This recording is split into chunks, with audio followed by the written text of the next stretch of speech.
Hi, and welcome. You're listening to the X22 Report. My name is Dave, and this is episode 731, and today's date is July 31st, 2015, and the title of this episode is U.S. Government is Flat Broke, and the Fallout Will Not End Well. Let's get right into the economic collapse news. Now, we understand at this point in time, Europe is not recovering whatsoever. Yes, the central bankers can come out and tell us that they see an incredible improvement. Inflation is holding steady. Unemployment is right now steady at 11.1%. It's unchanged and it's looking good.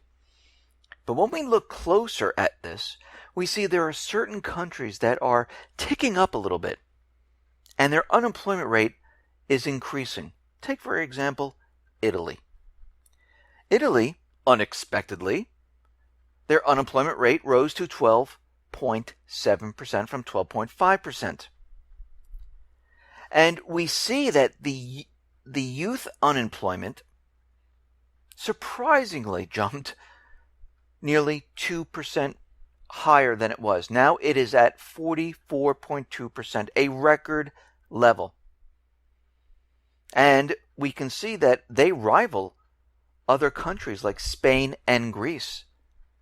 So when we look at this entire situation, the Eurozone is not recovering whatsoever. I mean, Greece is at basically 25%, Spain 22%, Cyprus 16%, Croatia 15%, Italy 12%, Portugal 12%, and it goes on. This tells us something is not right. The austerity on the people, not working. More people you put out of work, less revenue comes into the government, which means they have to get rid of more people, which is more austerity. They need to take on more debt to pay their bills. And this is what we're seeing throughout the Eurozone. And it's not just the Eurozone. We see this is happening in other places, like Canada. The Canadian economy continued to contract in May amid a broad-based decline in output. And this data was released by the Statistics of Canada on Friday. The real gross domestic product shrank by 0.2% in the month, a worse than expected decline. The contraction represents the fifth month in a row that the economic activity has receded, and 6 of the last 7, adding to overwhelming evidence that, Canada has now slipped into another recession. Real factory output declined by 1.7%. What we're seeing right now is a domino effect now starting to hit each one of these countries. Now, of course, our leaders, the central banks, are going to continually tell us that no, everything is fine. They have it contained. And this is a word they like to use to let everyone know that everything is fine. Basically, all it does is it tricks you into thinking that everything is fine when we know it is not. We see here in the United States, they will not let go of the illusion of a recovery. No matter what data comes in, it doesn't matter at this point. We see the UMich consumer. Hope has tumbled. Consumer sentiment final print for July dropped even further to 93.1, heading back towards the low of the year as hope plunged from 87.8 to 84.1, the lowest since November of 2014. Now, of course, the U.S. government central bankers are telling us that no, we're recovering. Unemployment's at 5.3%. You can tell everyone has a job. They're doing well, right? Retail is fantastic. I don't know what everyone's talking about. Don't mind these stores that are closing. What, the prices came down on real estate a little bit? Don't worry about that. It's not a big concern. Because as Ben Bernanke told us back in 2008, real estate really doesn't decline. So don't worry, all this is contained. And we're seeing similarities that brings us back to 2008. Even the wage growth here in the United States is the weakest since records began in 1982. So, what is going on here? Why are wages so low? Why aren't they increasing? I mean, we see inflation in certain areas. I know they're telling us there's no inflation, but it's very easy to hide, especially in food. I mean, you go to the supermarket, you go to the big warehouse places, I see increases in prices all the time. Or, what do you see? You see products shrinking. You see them substituting different ingredients to make the product cheaper. This is what they do to hide what is really going on. And we have spotted this time and time again. In ice cream, in the amount of crackers in a package, in the amount of tissues in a tissue box. They make products a little bit smaller, but they charge the same. And when that can't continue, they raise the price a little bit and say, see, look, the ice cream only went up, 20 cents. Yeah, but it's no longer a half gallon. It's less than a half gallon. So really, the increase in price is $1. But they don't like to tell you that. But why haven't wages gone up? Well, when we look back, we see what's been happening. We have lost 1.4 million manufacturing jobs since 2007, and we have gained 1.4 million waiters and bartenders since 2007. The Great Rotation. High-paying, better jobs for low-paying service jobs. Now, of course, those people who are waiters and bartenders, nothing against anybody who does any type of work. But what we're seeing here right now is that we are giving up those jobs that produce something, those jobs that have a future, those jobs that support the economy of the United States. They're gone. And we're replacing them with lower paying jobs. This is why wages are continually declining. Think about why they want wages to go up in retail, why they're calling for a new minimum wage. I mean, is this really going to solve the problem? Do you really think raising someone from $12 to $15 solves the problem? In the short run, yes, it will. At that point in time, people will say, okay, I'm making a little bit more money. I can breathe a little bit easier. But what happens a year from now, 2 years from now, all those people who got an increase from minimum wage, they're back in the same position. Why? Because the value of the dollar is decreasing rapidly, which means products are continually going up. And once these corporations can no longer substitute ingredients, shrink the packages, and this usually ends when people start saying, hey, wait a minute, what is going on here? I used to have this many tissues in a package, and now it's half of that. So there's a certain point where they'll stop doing it. And when that time comes, this is going to be a problem because prices will never stop going up. The value of the dollar is continually decreasing here in the United States. I mean, we heard from Walmart they're going to be raising minimum wage, and then all of a sudden they're preparing to fire 1,000 people. So did this help out? The main problem is the central banking system, where they loan the money out with interest attached.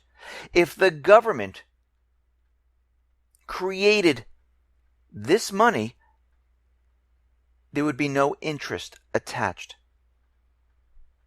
But why do we have the Federal Reserve? What benefit is it to the American people? What benefit is it to the government employees? Well, why would they accept this? What would be the reason they would want something like this? Because the government can easily create the money, just like they create treasury bonds. It's not that big of a deal. They create the coins. The only reason is because they're getting a kickback. What other reason could there be? Why? Because the Federal Reserve does such a great job balancing the economy? No, they don't. They manipulate the economy to their benefit. It is a private corporation. Their product is debt. And when they loan out $1, they expect $2 back. It's impossible because only $1 was loaned out. If that was the first dollar, where do you get the other one?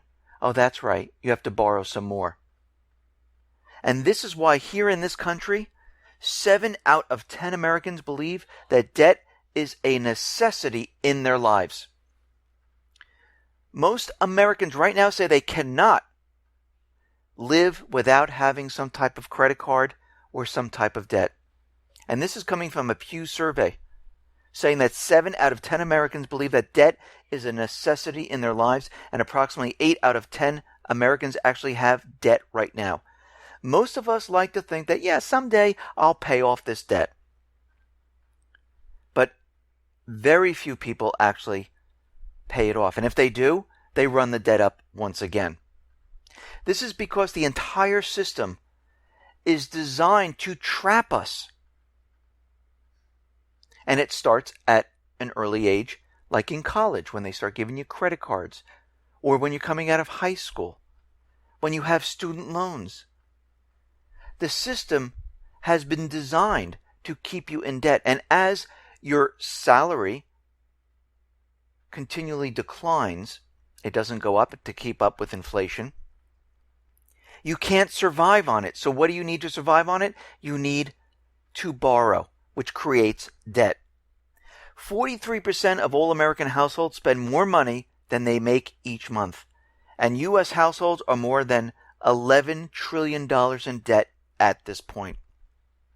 According to new data that was released, the total amount of student loan debt is now $1.2 trillion. This total has doubled over the last decade. Right now, there are 40 million Americans that are paying off their student loan debt.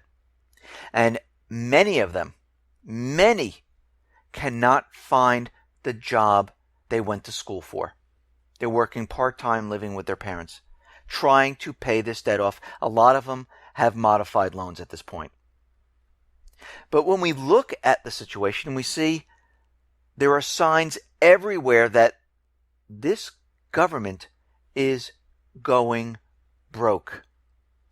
I mean, look at this. They came out with the Social Security Disability Insurance saying it is going to be insolvent by 2016. So what does the government do? Okay, we're just going to combine this with another fund. We won't report on that. We kick the can down the road. Then we have the Highway Trust Fund.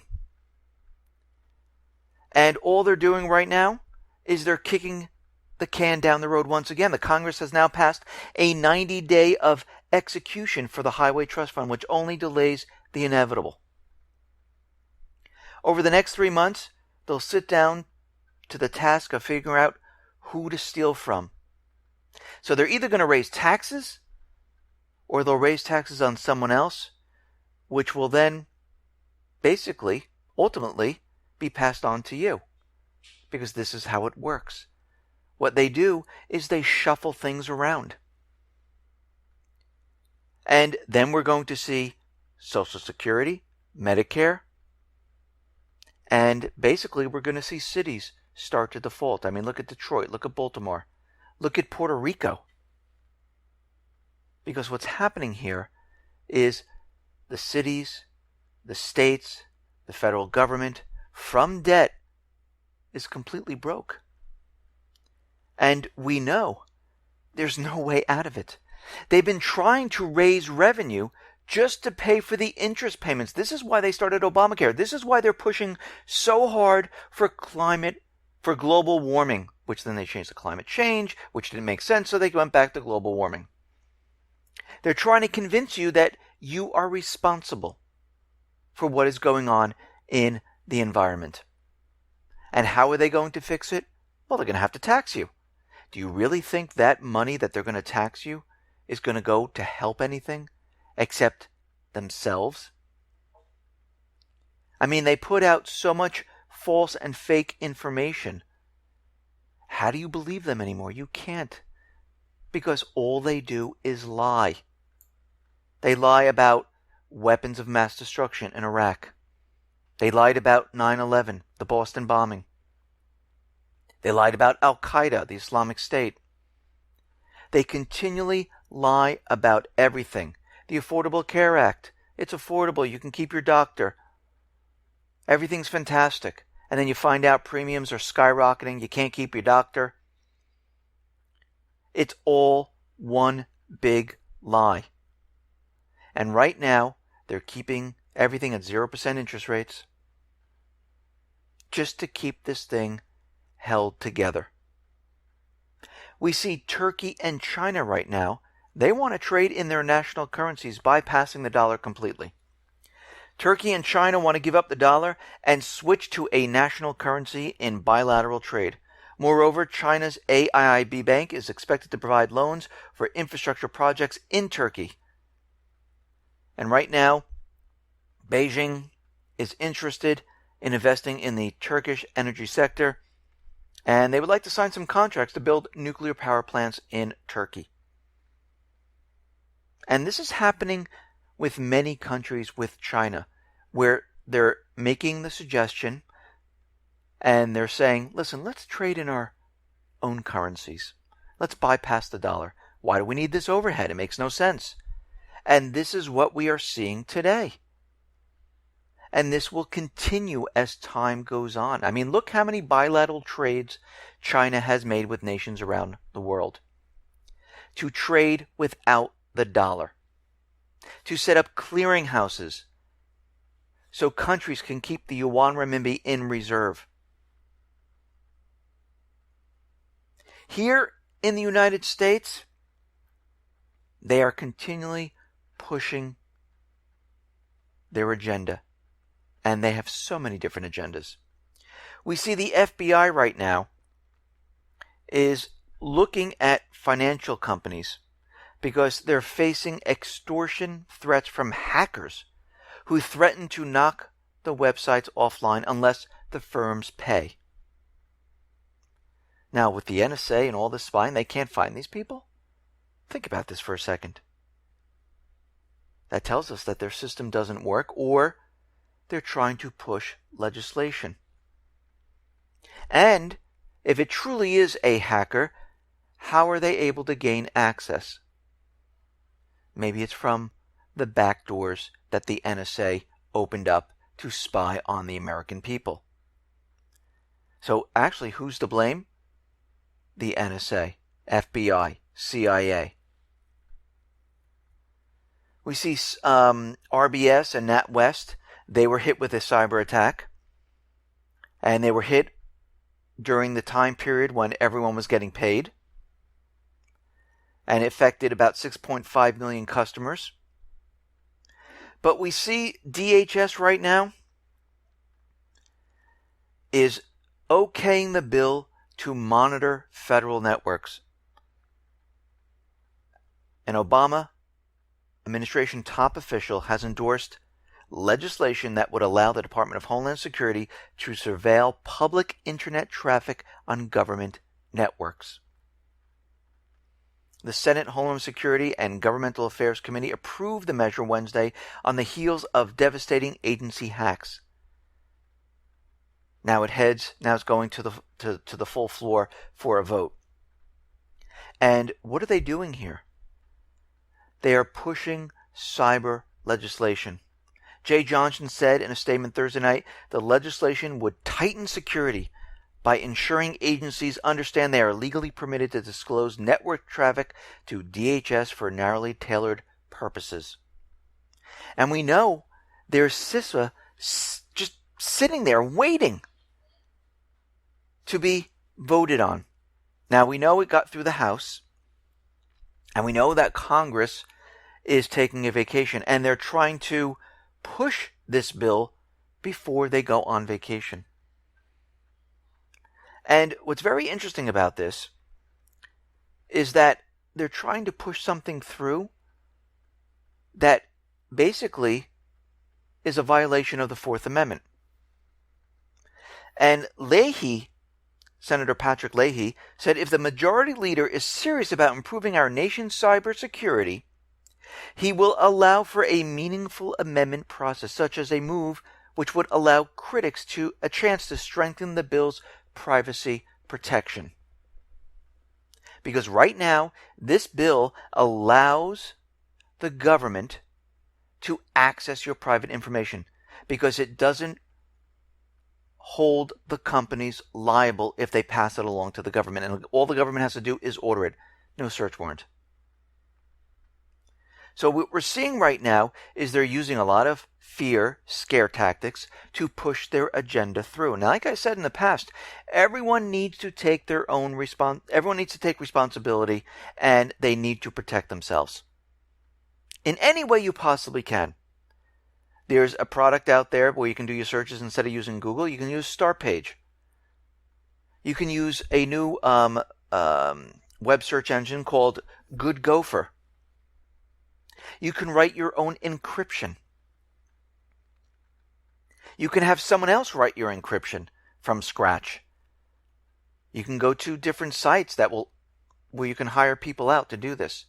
You can use products like Block It Pocket, which is these sleeves which blocks the signals for your phone, your credit card, your license, because we know a lot of the credit cards have RFID chips which transmits information. We know the licenses are all being moved over to these new IDs where they have barcodes, RFID chips, and these little sleeves that have silver, copper, they're all interwoven into a fabric, and it blocks the signal. And you can find that at blockitpocket.com. So there are many, many different ways that you can protect yourself at this point. Now, it just so happens that the NSA came out with their secret NSA map for the last 5 years showing the Chinese cyber attacks. So, what are we seeing right now? We're seeing that they're building this up. Now, of course, they're saying, yes, we are being attacked. And these are the countries that are attacking us. And it's always the same players. It's China, Russia, Iran, North Korea. They're the ones who are in the cyber world. These are the players. These are the countries that are hitting the United States. And we need to be prepared. So basically, what is happening here is they're using fear. They're trying to push legislation through. And eventually, this will be used as the catalyst to blame it on another country. Because they can say, we warned you about this. We told you it was China. It was North Korea. It was Iran. It was Russia. And now, look what happened. Half of the country, quarter of the country, the lights went out. They destroyed the financial institutions. But then you have to think to yourself, what is the motivation for Russia, China, Iran, North Korea to do any of this? I mean, Russia, right now, Putin is trying to basically stop what the U.S. is trying to do, and that's trying to push war. He handled the problem in Syria and back in 2013. He's handling the problem in Ukraine, because if he wanted a war, he could just say, okay, you know what? Come full force in, we'll meet you there. Boom, we're in war. China, they hold the United States debt. If they wanted to crash the U.S., dump all of it. It'd be easy. It's an easy thing to do. Iran, they're in the middle of a peace deal. They're going to get their money that has been sanctioned off.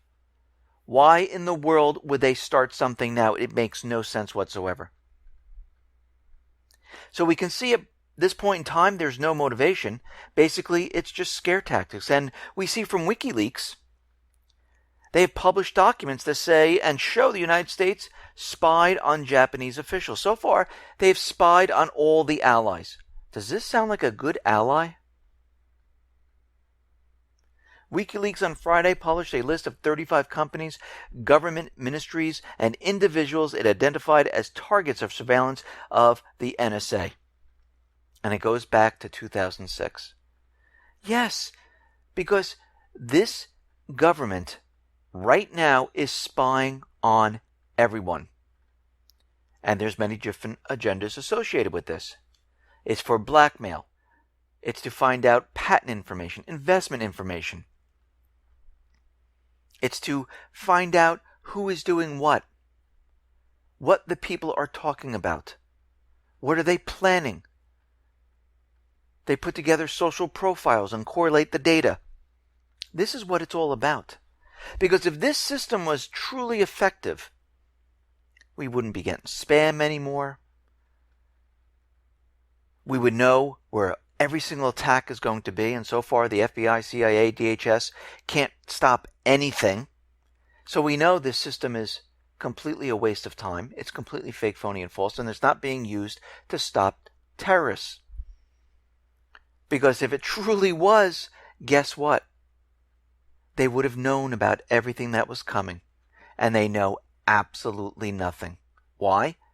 Because it's an inside agency doing it.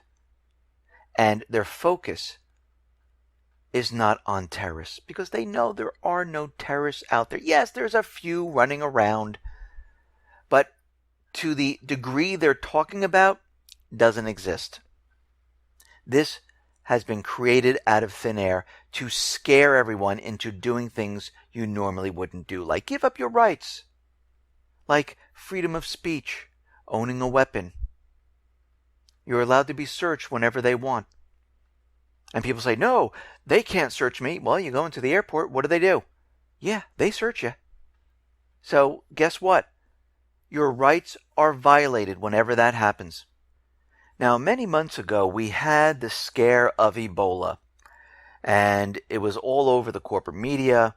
They said the outbreak was going absolutely crazy in Africa. The U.S. sent troops down there. Actually, they're still stationed down there. They haven't left. And it seems like all of a sudden, the Ebola problem kind of died down. We see cases here and there pop up. And we see there's a new vaccine out there, VSV EBOV. And it was developed by Canada's Public Health Agency, and they're saying it's proven to be 100% effective. Among the 2,014 vaccinated patients over a 10-day period, up to 16 patients in the study, 2,380 strong control groups later developed Ebola. The VSV EBOV vaccine is licensed to Newlink Genetics and Merck Vaccines Corporation. Now, we can see there are vaccines now coming out, getting ready for market. And I wouldn't be surprised, and I'm not going to say this is happening tomorrow, in the next couple months, 8 months, maybe 9 months, maybe a little bit sooner, I wouldn't be surprised if there was some type of Ebola outbreak, where all of a sudden this thing was ginned up once again. And there was some type of mandate which the government says, okay, we have this terrible outbreak. People need to be vaccinated. You can see where this is going. The first scare was to get the funding, to get everything approved and ready, and to get people to think about Ebola could actually come here to the U.S. and spread. And it's a scary thing to those people who are looking at the government story. And now they have the vaccine.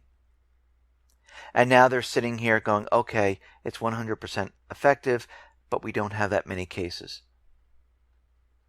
It cost a lot of money to develop it. Now we need payback. And I wouldn't be surprised if this whole thing is pushed to the next level. Now, out in Ukraine, we see that there was a poll taken in Ukraine, and 84% of Ukrainians believe Putin is the best leader for that country. Now, this might have been manipulated, but what's very interesting about this is that the numbers show that Putin has 84%, Poroshenko has 1%, Merkel 1%, Obama, 1%. And if you go back to 2012, they have Yatsenyuk on video praising Putin and his leadership. And he even said that Putin is a great example for Ukraine to follow. And now he's working and pushing the agenda for the central bankers, because he is a central banker. How times have changed, especially when you get paid off and you're promised certain things. Now we understand Kiev is trying to remove itself from getting the supplies of gas from Russia, and they're turning towards other countries to get this gas. But what's very interesting about this whole thing is they're actually getting Russian gas, because Russia pumps the gas to those countries, and then those countries supply it to Kiev. So basically, Ukraine is replacing Russian gas with Russian gas. They're just not getting it directly from the source. So if something does occur, this is how they're trying to protect themselves, because Russia most likely will not shut off the gas from those countries because they'll continually pay, and Ukraine can get the gas siphoned off from those countries.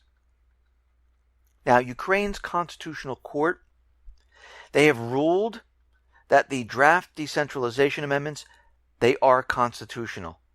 The southeastern areas can have their independence. They do not run counter to Articles 157 and 158 of the country's constitution. Now, what has to happen? Well, it goes to Poroshenko. And Ukraine then would need to adopt the new constitution and give the Donetsk, Lugansk people, those regions, their independence according to the Minsk II agreement. And of course, Poroshenko saying, no, we're not going to be doing this. The Donetsk and Lugansk republics have said that the draft constitutional amendments prepared by Kiev did not correspond to the Minsk agreements whatsoever. So we're going to have to see what happens to see how Poroshenko handles the next step. Now, we are getting reports in Ukraine that they are now seeing foreign military personnel moving in to Ukraine. They're seeing armed forces in the country that are not from Ukraine. Now, we understand 9 U.S. soldiers were stopped. They were on their way to Ukraine. And now we're getting reports that there are many different foreign troops that are entering Ukraine at this time. And they're saying it's in preparation for the next offensive. The U.S. is going to continually provide Humvees and drones to Ukraine. This is coming from U.S. Ambassador to Ukraine, Jeffrey Pyatt. They will continually do this. They're not going to stop. We see the battle between Russia and Holland about these Mistral ships is continually ongoing. Right now, Russia's saying they've come to some type of agreement, and the French President Hollande said, absolutely not. We haven't settled anything. I'm not paying. And he's saying we have not reached an agreement. So this is continually ongoing. It has not ended whatsoever. We see China and Russia. They are planning joint naval drills. China's defense ministry has announced new naval drills with Russia to be held for 8 days, and this is going to begin August 20th. Now, every time this happens, we need to get a little bit nervous because we don't know if something can occur. Because as they're having these drills and all of a sudden something occurs, this could push us into war. And they're having these drills in the Peter the Great Bay, an inlet in the Sea of Japan near the China-Russia border. So we're going to have to watch that very carefully as we get closer to the end of August. Now, there are reports that Russia and Turkey, they have suspended negotiations on construction of the Turkish Stream pipeline. And they're saying they were suspended after Russia failed to sign a key agreement on the discount gas price. Turkey obtained a 10.25% discount on the 28 to 30 billion cubic meters of gas it purchased from Russia. However, the final signature has been dragging for months right now. And if this deal does not go through, this is going to be a problem for Greece and other countries. And I'm wondering, is this dragging on right now because of the meeting between Erdogan and Obama? Because we know Turkey is part of NATO. They're dealing with China. They're dealing with Russia. And we know the U.S. does not want this pipeline going through. Not at all. We see the president of Turkey, Erdogan, he has called for early elections if efforts to form a coalition yield no results after the ruling party lost its overall majority. And a lot of people are saying, well, Turkey went into Syria, they're creating the safe zone.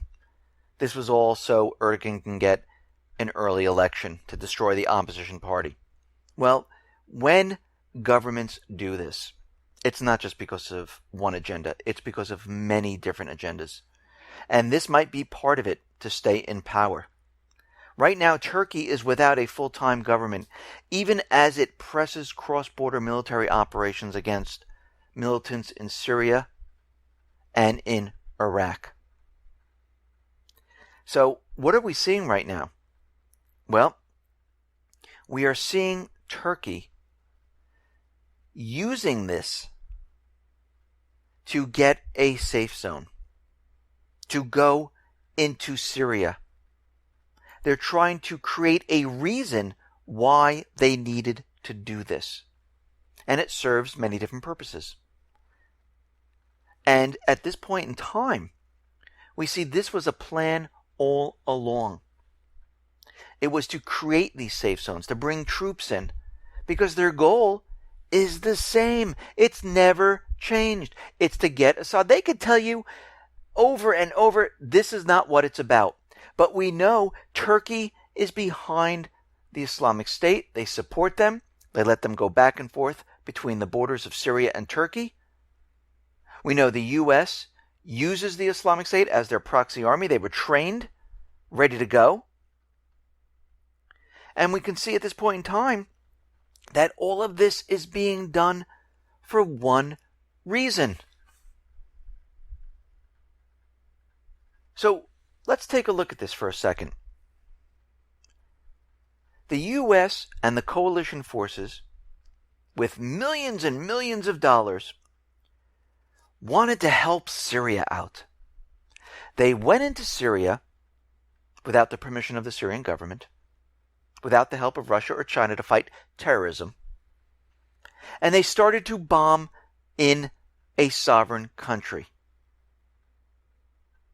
And right now, after all this bombing, billions of dollars spent, over a year later, what are we seeing? We're seeing the Islamic State is fundamentally no weaker than when it was when the U.S.-led bombing campaign began a year ago. And this is coming from an American intelligence agency report. We have seen no meaningful degradation in their numbers, a defense official said, citing intelligence estimates that put the group's total strength at 20 to 30,000. They're at the same exact level, and guess what? The territory they've captured is 3 times bigger. So they're trying to convince us this is why they're doing it. But all the evidence points to the opposite of what is really happening. And like I always said, whenever government employees tell you something, or central bankers, it is always the opposite of what's really going on. Even with legislation, the Affordable Care Act, not affordable. The Patriot Act, not patriotic at all. The U.S. Freedom Act, no, it doesn't give anyone freedom whatsoever. If you look at all of this, it does not do what it says. It's always the opposite. They just put those fancy titles on it to confuse everyone. And what we are seeing right now is they are continually making their move into Syria, trying to confuse everyone of what is really going on here. And we know that the US, UK, they're covertly financing the terrorist movement. And this is coming from a senior political source in the region. US and British oil companies are heavily invested in the murky geopolitical triangle sustaining the Islamic State black market oil sales. Because what they've done is they've bombed the area in Syria, destroyed the infrastructure, and taken control of their oil. And they put it for sale on the black market. They have control of 60% of Syria's oil right now. And Turkey is playing a double game with Syria's strategy. The scale of the Islamic State smuggling operation across the Turkish-Syria border is huge. And much of it is facilitated with the blessing from Erdogan.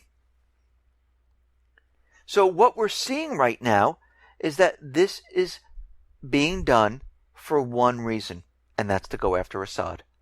All this other stuff is a smokescreen to confuse everyone of what's really going on. This is why they went into Syria and they started the bombing runs, because they really wanted to do this back in 2013. But it was called off because of Putin. He basically put forth a peace plan to destroy the chemical weapons. And now, of course, they're trying to say that Assad has not removed all his chemical weapons. He's still producing them. He's still creating them. He's still using them. Because he had these mobile facilities and they can't find all of them because he was hiding them. So they're continually using this excuse. They're still using this propaganda because their main mission is to go in to Damascus and remove Assad. Now, here in the U.S., Homeland Security Chief Jay Johnson announced his new policy on Friday. Because of what happened in Chattanooga, Tennessee, they will no longer call the Islamic State and use Islamic terrorism. They're going to rename it and call it violent extremism.